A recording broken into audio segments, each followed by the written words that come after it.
সরান লাগবে কেন? কেমন জানি লোক জমা লাগতেছে না, কতদিন পর আসছি। আচ্ছা সরাইলাম, হয়েছে? তুমি তো রাগ করে গেল, রাখো। না রাগ করি না, তুমি রাগ করে বলছো, মন থেকে ইচ্ছা করে কোনো কিছু দেওয়া আর জোর করে নেওয়া অনেক তফাৎ না, বুঝতে পারছো? খাওয়া দাওয়া করছো? আর খামো তোমার তোমার চিন্তা খাওয়া দাওয়া বাদ দিয়ে দিচ্ছি একদম। সত্যি আমার লাগে তুমি চিন্তা করো না, আইতে সময় তো 2 টাকার বিস্কুট আনলাম আমার। যে কথা বললাম, আমার ধরতে ধরে বিস্কুট তোমার সামনে, তুমি আমারে খাও, তোমার এই দোকানের বেকারি আমার খাইতে হবো মানুষ খাওয়া যায় না, খাইতে হবে আমারে খাও।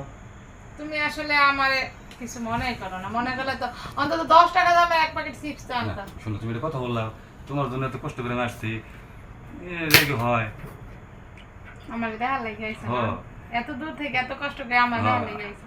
তোমার কথা মনে হইলি না, আমার আসলে খাবার দিকে মনোযোগ থাকে না, রাতে ঘুমাই তাও তুমি চলে চলে আসো আমার। তাই তুমি এত ভালোবাসা? না কে বিষয় না, তাহলে ভালোবাসার পরীক্ষা দেয় না? পরীক্ষা পরীক্ষা তো স্কুলে যায় তাই এনো কেমন পরীক্ষা? আরে এই পরীক্ষা আছে, বুঝো নাই? ও বুঝলো কেমনি? তোমার তো আর বিয়ে সাথে দেওয়া নাই, ওই ইন্টারভিউ কখনো দেওয়া নাই না। আজকে তোমার না আমি তো স্কুলে যায়া বেঞ্চে বয়ে বয়ে পরীক্ষা দিছি। ও তাই? আরেকটা ক্লাস আছে, মানে শিখাই দিলে তুমি শিখবে। আরেকটা ক্লাস হইছে সার্গো রুমে, যে রুমের পাশে সারা বয়ে থাকে ওইটা? আরে না না, আরেকটা ক্লাস আছে যেটার মধ্যে থাকে না, স্যার থাকে না, খালি ছাত্র হলো মামাতো ভাই থাকে। ছাত্র না, ও তো ওটা আমি ছাত্র, আমি মামাতো ভাই। আচ্ছা এটা আমার দেখাও তো, আমি তো এমন ক্লাস কোনোদিন দেখিনি। যাইতে পারি আবার, ওই যে কই দিবা কোন কোন যাও না আবার তাহলে। না আমরা যে স্কুলে পরীক্ষা দিই কি ওটা কি কভার কি আছে ওইটা কবি তো হইব না? দেখো ওই যে আমার কাছে কলম টলম আছে কি? না আমি জানি তোমার কাছে খাতা, আমার কাছে কলম, লেখার জন্য আছে ব্যবস্থা, তার জন্য খাতা কলম নিয়ে ঘুরি না। শিখবা তাহলে? হ্যাঁ শিখি তাই। হ্যাঁ তাহলে শো তাহলে। হ্যাঁ এটা কি শুয়া শিয়া লাগবো? আরে এমন একটা আপডেট খেলাই, তুমি যেমন দেখো না কোনদিন, না শেখাতে বুঝবা না তুমি। কামনা পরীক্ষা দিলে তো শুয়া দেই না, তো বয়াই তো। আর ওটাও একটা পরীক্ষা নতুন বাইরে ছেড়ে 2025 সালে বাড়াইছে, তুমি শিখাই দিই। ও তাহলে এটা নতুন না, নতুন বড় এটা। শুয়া পরীক্ষা দেওয়া লাগে। পরীক্ষার আগে দিলে ওটা তোমার মাথাটা ক্লিয়ার হয়ে যাবে, পাস হয়ে যাবে। আচ্ছা তাহলে আচ্ছা পরীক্ষা লাগবে না, আমি স্কুলে যে পরীক্ষা দেই আমার শরীরের উপরে কেউ উঠে না। তাহলে তুমি পাস করতে পারবে না, গোল্লা। আমার পাস করার দরকার নাই, আমার গোল্লাই ভালো। সেই জন্য বলছে একালে গিয়ে উপকার করবে নাই, ভালোটা জিনিস দেওয়া বলেছিলাম। থাক থাক থাক, তোমার এমন উপকার আমার দরকার নাই। এই শরীরের উপরে ওইটা ঘষাঘষি, এটা পরীক্ষা না তোকেই ঘষাঘষি করছি। তুই কি এমনই তো চাপটায় বললাম? আরে তোমার মাথা ক্লিয়ার করছি, ব্রেন ওয়াশ করতেছি। হইছে থাক, আমার আর এমন ক্লিয়ার করা দরকার, আমার স্কুলের পরীক্ষাই ভালো। আচ্ছা আমার ব্যক্তি থেকে এই যে গেলাম আমি, আর হাজার ফোন দিলে মারাইতেছি না। আমি আর ফোন দিতে আসি না বাইরে। আচ্ছা ঠিক আছে, মনে পড় বাবা। আবার কথা কয় ঠিক আছে, আর তুমি আমার আর কোন ফোন দিবেন না, করে দিলাম। আমার তো ঠেকা লাগছে ফোন দাও। আচ্ছা থাকো তুমি। গোরা ডিমের পরীক্ষা শিখায়, আমার স্কুলে পরীক্ষা দেয় কি সুন্দর লেখা লেখা, আর আমার শরীরের উপরে চাপটায় পড়ে আমার পরীক্ষা শিখায়।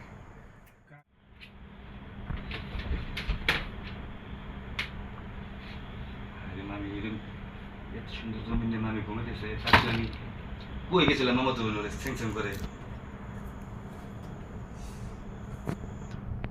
হাইরে মামি, 3 বাচ্চার মা হয়ে মামি দেখে তো মাথা নষ্ট হয়ে যায়, কিন্তু কি করবো, মামি তো ঘুমাইছে।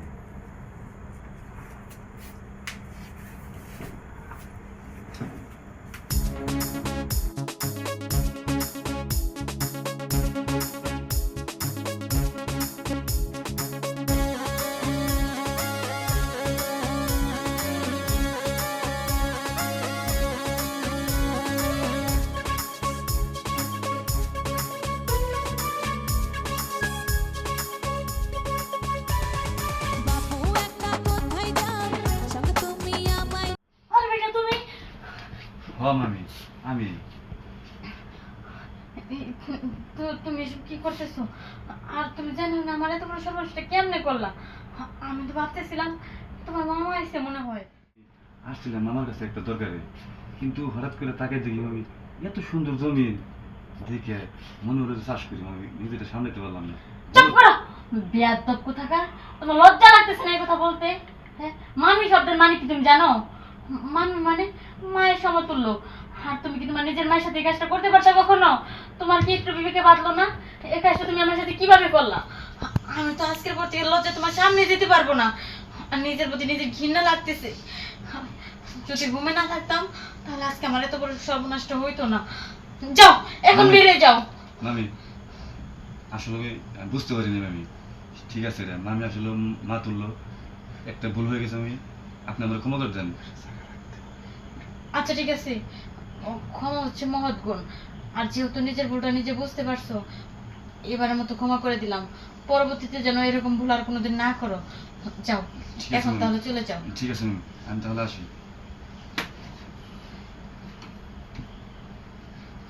আমারই ভুল, কারণ রাতের বেলা এরকম পোশাক পরে দরজা এরকম করে খুলে এলোমেলো অবস্থায় শোয়াটা ঠিক হয় না।